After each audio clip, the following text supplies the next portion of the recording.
My guest today is Kyra Carusa. Kyra is currently in her 8th season as a professional women's soccer player. She currently plays for the NWSL's Kansas City Current on loan from the Danish A-Liga. She also regularly appears as a forward for the Irish women's national team. And last year, she won the 35th FAI Senior Women's International Player of the Year award. In our conversation, Kyra discusses who she believes should take the lead on guiding women's footballers in their financial decisions. She also talks about how she thinks about and manages the national team compensation that she receives.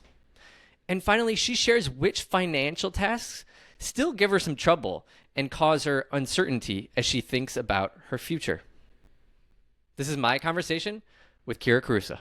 Kyra, thank you so much for joining me today. I'm very excited to have you here. Yeah, no, thank you so much for having me. I'm excited to chat and kind of dive into all this conversation. So you turned pro in 2019, and the women's game has changed a lot in only those 7 years. How have your financial realities changed as the game has changed alongside you? Yeah, absolutely. I think for myself, like leaving college, you're definitely in a different financial state than when just 7 years later. I'd say also the women's game has grown in a way that uh, when it comes to salary caps and just like contract to contract, I've been through a few contracts now. And like you said, having kind of been a professional as long as I have, your contracts, they ebb and flow depending on what countries you're playing in, what teams you play for, what roles you're playing, where you are in your career. And again, like it's, it's a, I think that the biggest thing of like in terms of growth, comes from the just the time that you've been playing and kind of understanding like having previous contracts and where that like puts you in terms of like growing with where the sport is growing. I think that like even in the NWSL, my time here in the NWSL, salary caps have changed.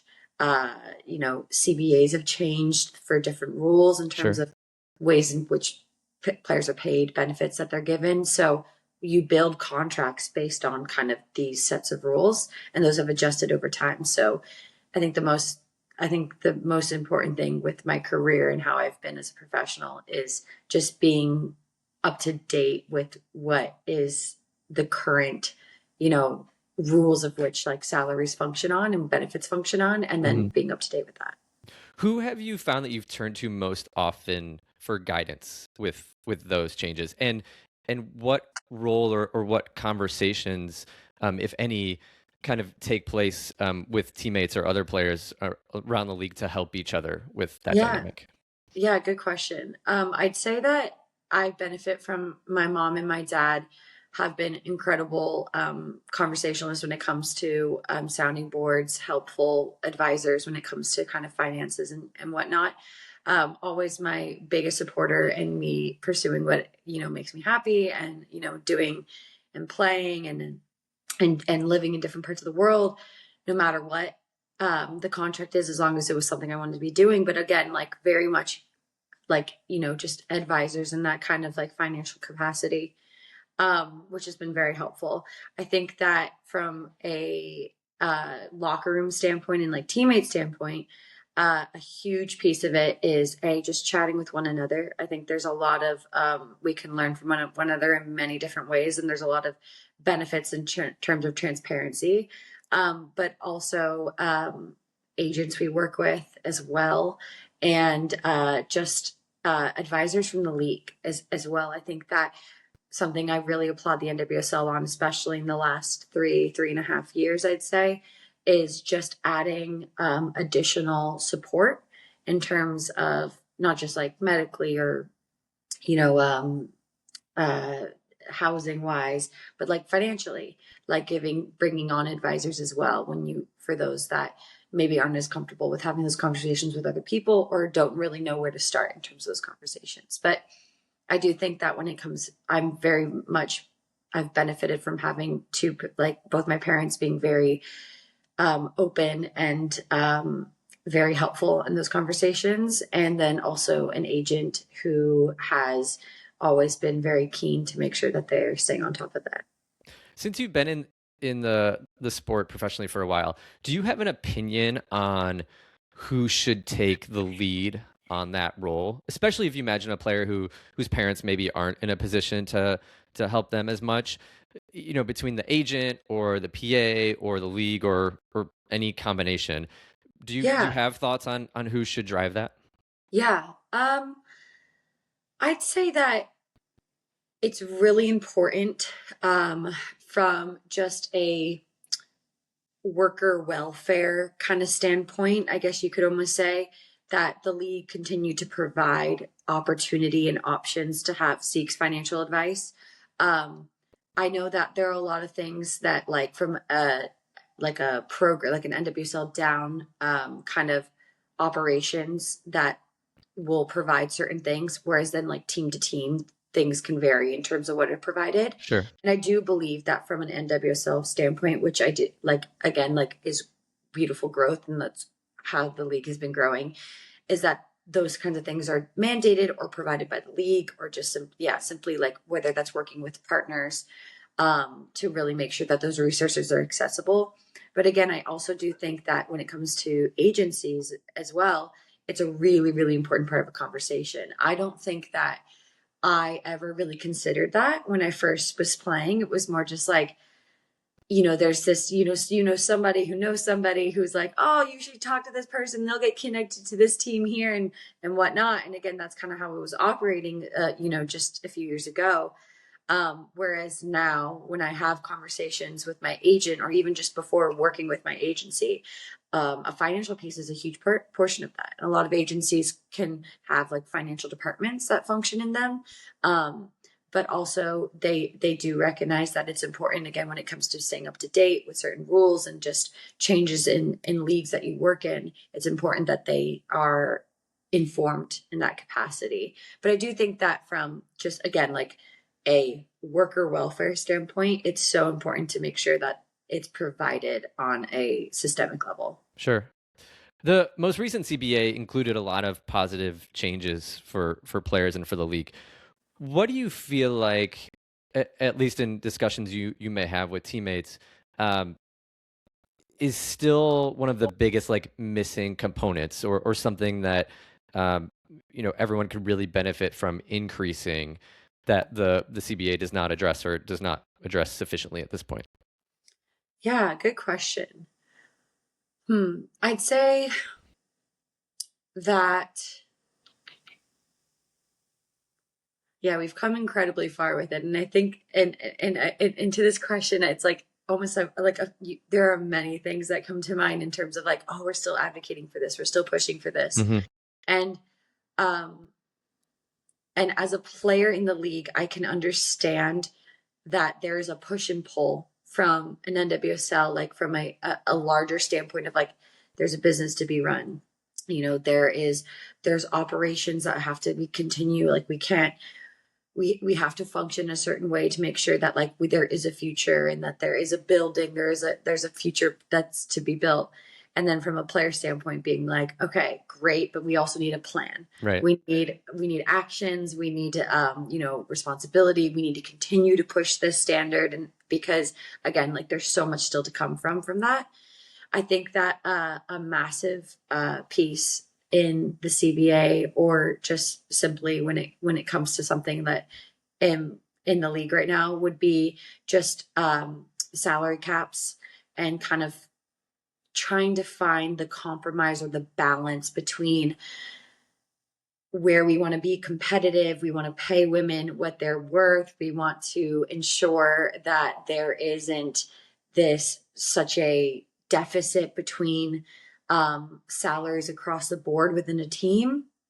But then also sustaining a competitive and really financially dynamic league that has teams that can continue to grow and grow into themselves and grow into profit, and whatever shape or form that takes as well. Mm-hmm. So I do think that is always going to be an ongoing conversation. again, like this side of this, player side of advocating and pushing a standard and pushing us and what we can make of this league forward in that capacity, but also, from a league standpoint, what's sustainable, what makes sense, and like what makes sense for now that then we can take as a step in towards growing for, 5 years, 10 years down the line. Yeah. For you personally, what's one financial topic or question that you continue to struggle with or wish you knew a little bit more about that might Yeah. apply to other players too? Yeah, totally. To be completely candid, I think that a huge piece is just of I would say that's something that like I have in recent years, again, especially coming back from playing in Europe and coming to the NWSL, was just setting up 401k Mm-hmm. and just setting up a savings for the future. And again, that comes a lot from just financial illiteracy and working in leagues in which that wasn't a discussed kind of financial piece to a contract, or simply wasn't something that like was available. And then coming into the NWSL and having pieces like that available, I was like, oh, like I feel like this is important. Yeah.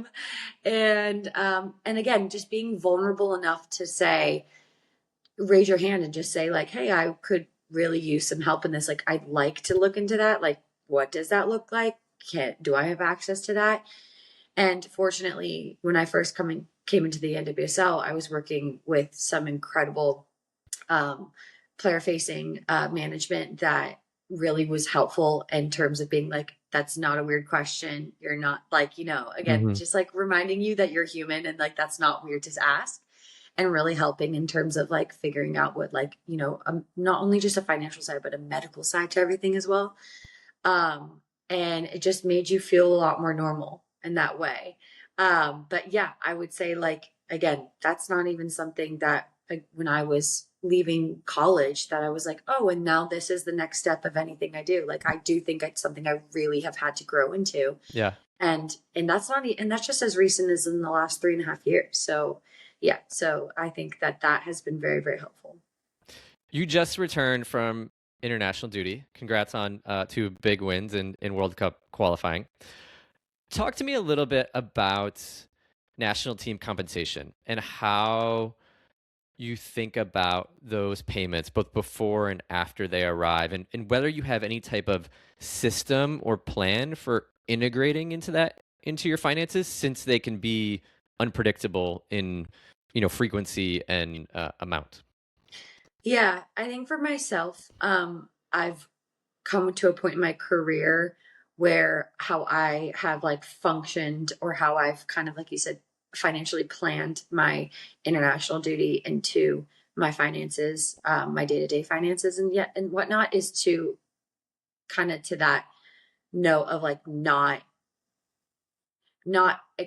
using them as my like day-to-day have to live by kind of finances. Like, they are worked in a capacity that can benefit, like that I use as a financial savings, that I use in terms of future planning.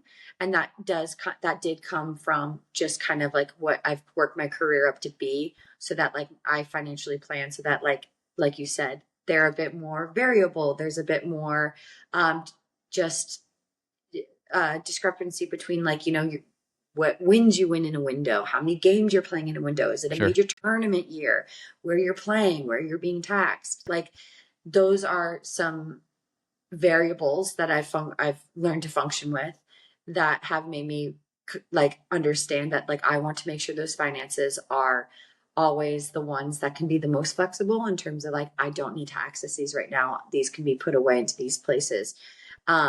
Which again has come from kind of like trial and error, Sure. I'd say. So in the beginning, definitely something that I wasn't thinking financially planning on that capacity. But now it really works for me in that way. And again, like, this comes from a lot of like, again, gaining financial literacy, um, changing over contracts in my career, and also just just like future planning in that capacity, and seeking advice from like really really good people who gave me good advice in that way. How do you treat that money? Is that money for when you're 75? Do you take a vacation in the off season? Is it some combination? Yeah, I'd say so. Like, I always laugh because I am like my grandparents, and my grandparents are, and my parents are like they're my grandparents as well as their parents, because how my grandparents have operated and how my parents have always operated have always been like, just like, pay for things for what you have, like what you Hmm. could pay for. I think about like my Irish grandparents, my papa and my grandy, when they immigrated over from Ireland. They were working in New York, and they would work every day for like every single bill they had. And then they bought a car, and my papa like straight up bought it in cash, no credit down, nothing. And people were like, "Oh, you're, back in the 50s, like you should build these things called credit." And he's like, no, like, why do I want to owe anyone anything? So I find that like I am very much kind of in a similar capacity. I'm like, okay, like I just want to make sure I live within my means, Yeah. and that I can pay for what I have. Which again has been very helpful, and it's kind of been a way in which I operate in all capacities. So when it comes to my like international like payments and stuff, I feel like I've gotten to a point in which I can sprinkle a little bit everywhere, which is really, really beneficial. So of course, like I want to make sure that like there's life to be lived. We only get so much time in the off season. If I can make an effort like to visit the people I want to visit, be an active participant in my friends' lives, and like make it to those weddings, and like I don't want to, or like even go on that vacation with my boyfriend or my siblings, and like I want to make sure that like I have that money aside, that it's not that's something that I have to worry about in that way. But I also, my sister and I purchased a home just a year and a half ago, and I learned a lot about savings and mortgages and taxes and, and interest and all of this stuff. I learned a lot about that having purchased a home. So I'd say that too. Now I consider that as a part of my financial plan as well, of like, mortgage payments and ensuring that there is money aside for HVAC systems Right. going Yeah. out, You name and it, right? Uh, the endless project that a home is. So, and again, that comes from trial and error. That comes from just like being brave and kind of jumping in the deep end when it comes to these things, but also put like kind of like I said in the beginning, kind of like operating on this like mental level of like I want to ensure that I what I can pay for, like what I purchase I can pay for. And not letting that like stay, but then also on the other side of the spectrum, not letting that kind of keep me from living the life that I being an active participant in my life. sure. So it sounds like you have very good spending habits, but I want to ask about two kind of competing pressures. So a lot of people now, especially younger people, see a lot of things on social media that encourage them to spend more or think that they should be doing things because they see all these other people doing things. But at the same time, you have a schedule and you have commitments that I imagine limit the extent to which you can get yourself into trouble spending. Can you talk about each one of those dynamics and how you feel like they've impacted your life, if at all? Yeah. Um, yeah. I'd say that media and social media, just our phones, like we live in a consumer driven world. Like it's just like you have to have there's a level you have to understand that's like you're a functioning piece in that as well. And not to say that like and you function in it however you please and like what suits you, and like but it is always going around us. Like that's not going to change. So that being said, I do think that the kind of lifestyle that us as professional players live, it does limit us in a way to being like, hey, like there we only have so much, we're only in certain we have to be in certain markets, we travel, we're working a lot of the time. We're working a lot of the time. Like even like I have some friends who like are coming or like they're coming to Europe to see me play here in the next international window. And I'm just like, and I was just thinking about it. I was like, this is so weird. Like, I commute to work Right, in right. Europe. Like, I just go to Europe and that's work. And like, for them, they're like, this is a major financial planning process in my life right now and in my year. And I'm going to have to consider that for the next, certain amount of time.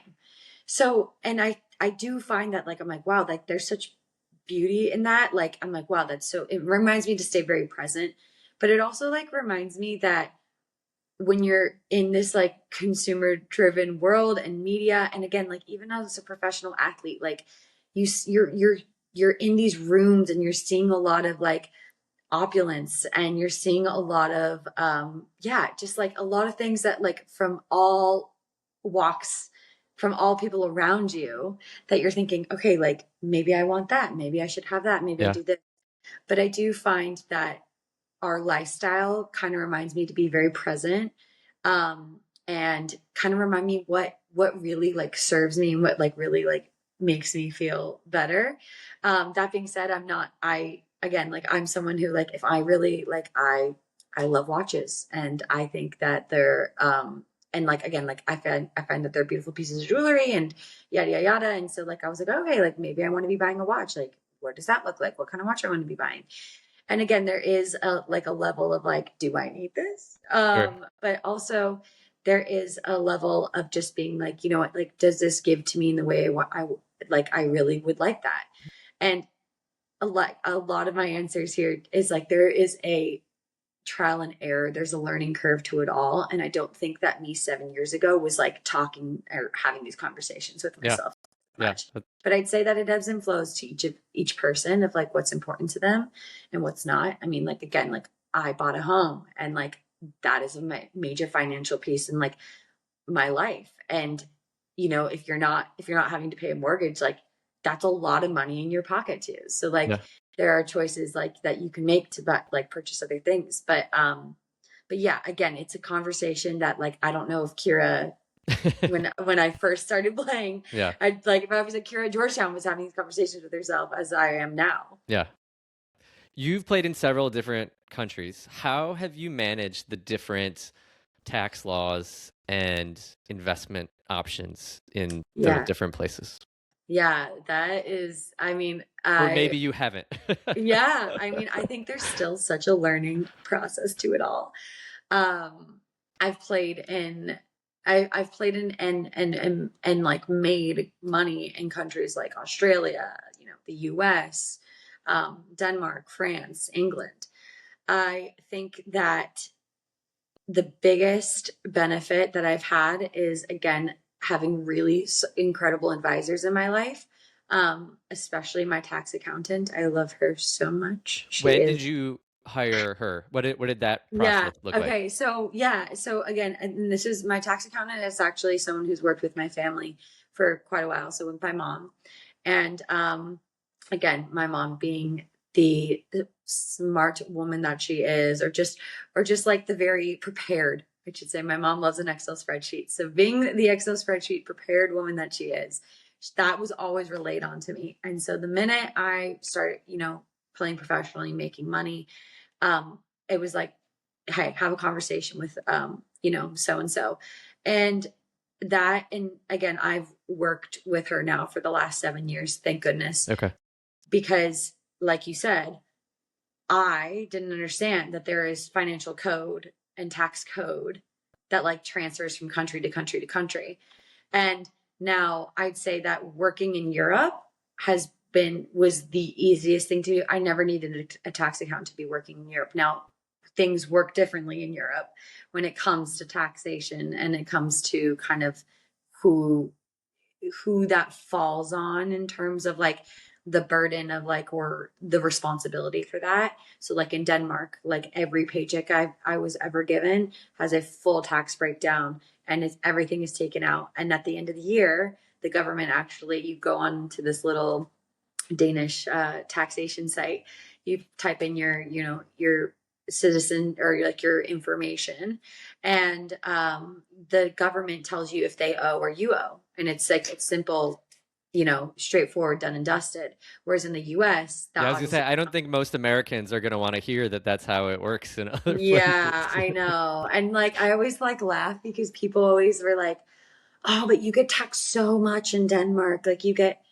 And I was like, and again, this is me coming from California and having paying federal and state taxes. And then once living outside the country, I could establish I was domicile elsewhere. So taxation, like again, my tax, like I go function on a Danish tax code and I still pay taxes in the US, but it's a whole different process. And again, like, so like, this is not something that I'm just like, I comes out of my mouth because I'm like, oh, like I've always known this, like this is stuff I had to very much like be taught and learn. But I always laugh because I'm like, you guys, like at the end of the day, between the taxes I pay for living in the state and living like and like federally, and then with the benefits that like Denmark, I'm like, I I was like, the taxation is not the problem in any capacity. Mm-hmm. It actually was really, really financially freeing. I to be perfectly honest, like I was like, this makes sense and this is great. Like it's very transparent. I feel it's less taboo. And like it's like I feel like, oh, I'm in control a lot actually. And it was really straightforward and quite easy. So a lot of like mental like peace, which was lovely. Yeah. But yeah, but now working in the US, I say like a financial accountant. And again, this is someone I work with through my mom, but my agency also has access to these resources. The league has access to these resources. And I think that's really important to like just simply like sending an email to your player facing admin and just being like, or like your, or reaching out to your agent and just being like, hey, like when players, how do you work with these finances? Like I want someone to help me with this. It's like I would say, if anything, my advice is do it. Send the email, ask the question. There's so many people like yourself, Kevin, who are like, I would love to, have a conversation about this, help you on this, educate you, connect you with someone. Like it is so, the resources are there. There are people that really do want to help. And it's just a matter of reminding yourself it's not weird to ask. Right. Right. Speaking of Denmark, you are currently on loan to the Kansas City Current.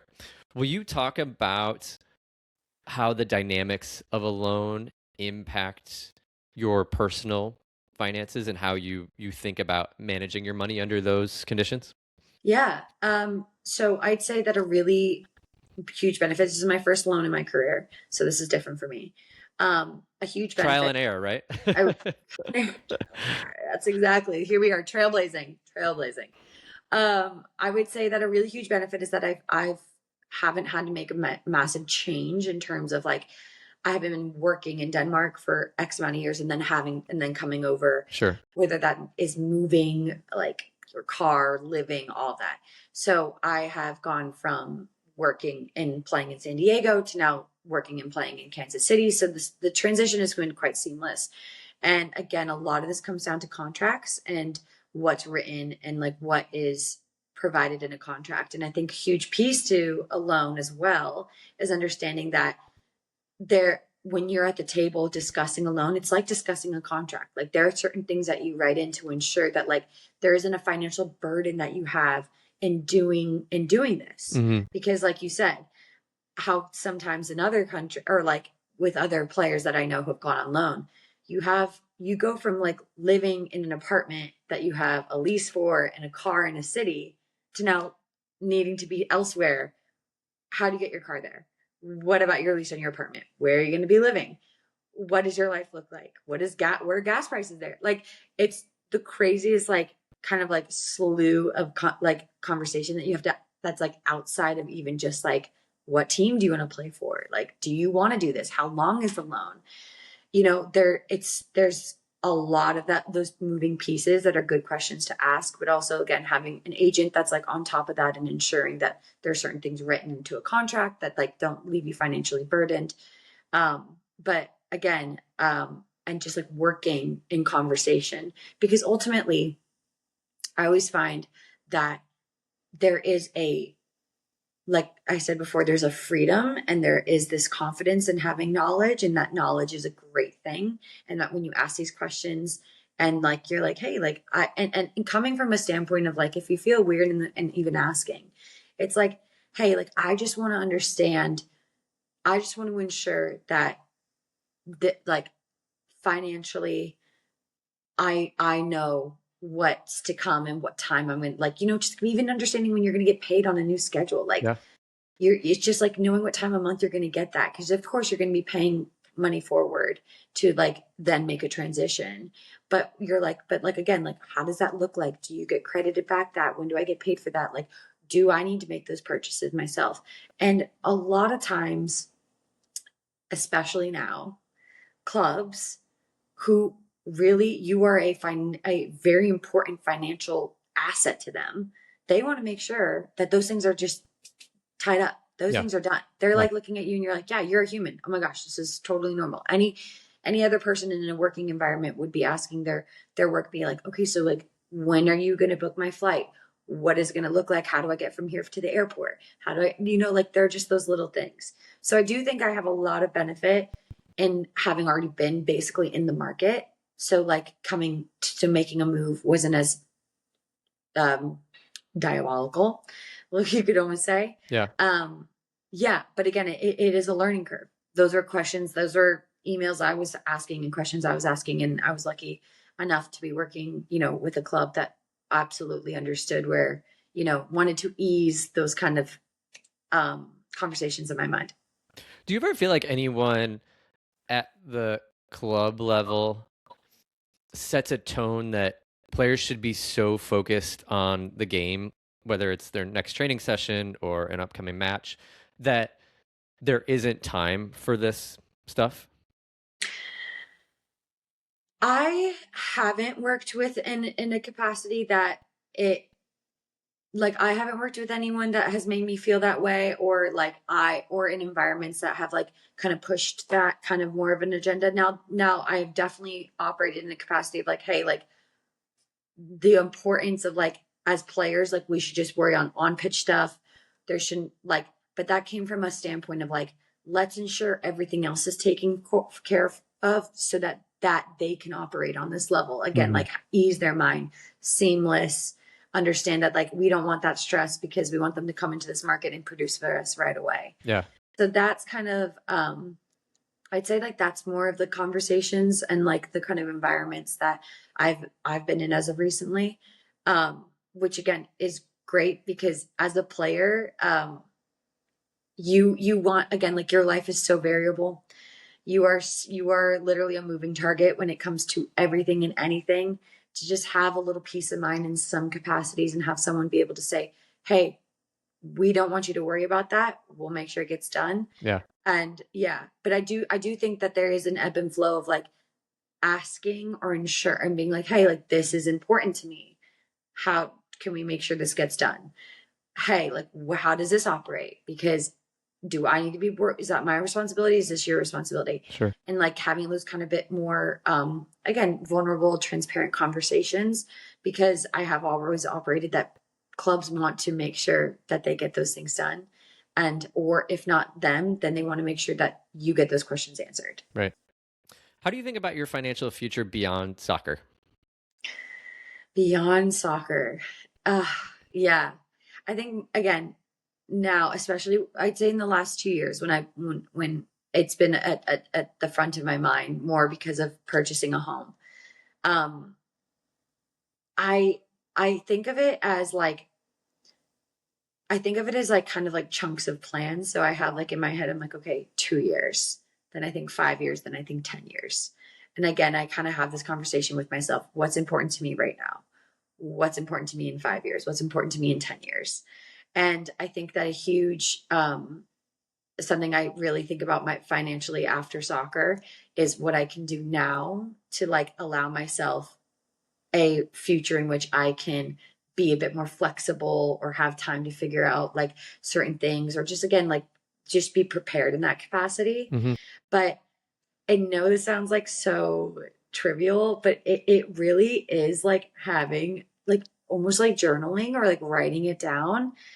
I find that that's really beneficial to me, being like, what's important to me. I've Sure. always operated in this capacity that I need to be make sure that what I'm doing every day has purpose. I want to make sure that I am passionate about what I'm doing and that like truly like I don't do this though. Yes, there is money to be made in what we do in our work and like you need to do that. But I don't operate in this way of that like I have to do this to make like XYZ. Like I have to. Mm-hmm. Like that would never make me a productive and player or like person in this environment, and it wouldn't make me happy. So I always kind of operate under like this like, what is important to me now? What are things that I want to are there certain milestones I want to make sure that I meet? What are my responsibilities now? Plan accordingly, but ensure that, again, like that there isn't this, like, I want to know that like that I can continue to do what I find purpose in, and live within my means, but also meet the goals that I really want to meet. And I would say like journaling, having discussions about that, check-ins, like that changes. I swear that changes month to month. That changes like every year to year, you know? But I do find that like right now I operate for myself. Like it's, you know, my responsibility is me. And I know that comes with a lot of like, okay, like I can just have these conversations with myself. But then of course there's futures where you have partners, you have people you purchase major things with, you have children, like you have family members, like that, you know, in whatever shape or form, like these things can really take form in your financial planning in ways that you didn't really expect. But so I do find that I am very appreciative that like right now it's simply like a responsibility to myself. But then with that appreciation, I also know that like control what you can control and have those conversations with yourself. Yeah. All right. One last question. If you could give one piece of financial advice to a rookie, what would it be? Yeah, we were chatting about it earlier. I was gonna say, send the email, ask the question. Like I couldn't expect, wish I could tell this to my younger self. You're not weird to do it. You're not the first one to ask the question. Ah, that's crazy. You're like, oh my gosh, I could never send this email. I don't want to, it's like, no, you think you're the first person to ask that? You think that's the craziest question they've ever gotten? I promise you, it's not. Like, yeah. I'd say always. And when that comes to like your agent, financial planners, advisors, like even like you would be so surprised with the kind of connections and the kind of people that people know. And I would, even as simple as I think about like Georgetown and being like, you know, working with Dave Nolan at Georgetown and being like, hey, like I worked with Dave to get my first ever agent. Like, and I'm like sitting there going like, you know, like I'm thinking like, oh, this guy's going to be my agent. But like, he's like, no, like you know, people are really incredibly willing and wanting to help. And your questions aren't weird, and ask them, like, ease your mind. Knowledge is power. Financial literacy is incredibly powerful. It's also, in this weird way, finances and like not understanding certain things about it, or just being like feeling like things are taboo to ask. It can be daunting. It can be, again, the devil you know versus the devil you don't. You're just like, I don't even want to touch that with a 10-foot pole. And you think by not knowing or asking the questions, you suddenly like gain more control or more freedom or more happiness, and like being like, oh, like ignorance is bliss. I'm like, it's so crazy how when you actually do have that literacy, when you start to collect that over time, again, like myself, collected very much over time. The way I sit here, I don't think I could have this conversation with someone, you know, 7 years ago. I don't think I could have this conversation with someone 5 years ago, 4 years ago. Yeah. I'm just like, my conversation would have been different than it was today than it was last year. Again, like, I don't know if I would be willing to purchase a home if that was the case. So yeah, I would say that like there is such freedom and beauty and like knowing your position, what's important to you. And yeah, start by asking those questions. So a long-winded way to say knowledge is power. No, it was great. You're not weird to ask the question. Kyra, thank you so much for your time and thoughts today. And we wish you the best the rest of the season. Thank you. I appreciate it. Thanks for chatting.